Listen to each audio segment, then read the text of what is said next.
I've got here a copy of a comic book from 1975. It's a Fantastic Four book.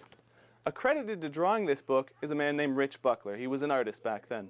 But what if I were to tell you he didn't actually draw this book? What if I told you this man drew this book? This is Vince Marchesano, and he is an artist. Now, Vince, why is your name not on this book? Basically, my name isn't on the book because I was what was called the ghost artist. I was an artist in training with Rich Buckler. I would do the majority of the work, and he would come along and add a few of his lines on it to make it look a little bit like his. Then the pencils would go into the editor, and they would publish them, and we wouldn't get any real credit for it or money. It was all for training purposes. Okay, so a ghost illustrator. So was this something that you did several times, or was it a one-time deal?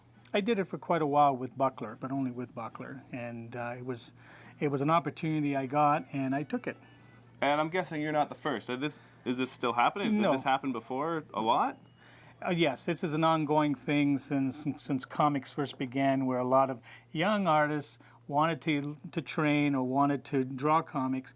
The first thing they would do is try to get a job, supposedly a job, with an established artist. And those young people, young kids, would learn to draw like that artist and quite often do the work for them. Like Bob Kane, he hardly ever drew any of the Batmans. It was always somebody else. George Perez, which everybody knows from DC Comics, was one of Rich's probably biggest successes, as he started off as a ghost as well. Okay, so this happened plenty then. Yes. But that doesn't explain. You must feel a little bit frustrated. His name, he's living in the limelight, and you are unknown. Okay. Well, not completely unknown, but I did manage to get lots of original art from doing this. As you can see, it's a Fantastic Four page that I drew and Joe Sinnott inked. I also did a Batman, for instance, which back then was a great thing to do. I did it for Rich Buckler as well, and I was really happy to be at a convention and hear Bernie Wrightson shout over the balcony, "Hey, Vince, I just inked your Batman story." That's a lot of street cred. Oh, so good. those little things make it worthwhile. Plus the fact that my art style changed quite a bit. It became much more dynamic. And that's what the ghosting part is all about.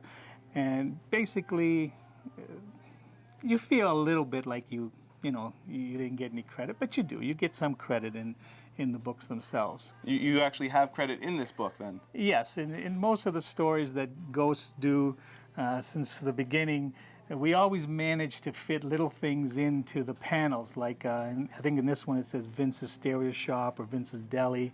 Our name can go on a street sign. It can go in the back of a car. You can name a character after yourself as well. So we get a lot of credit in there, but it's not. But your name isn't on headlining the issue itself? No, it isn't. All right.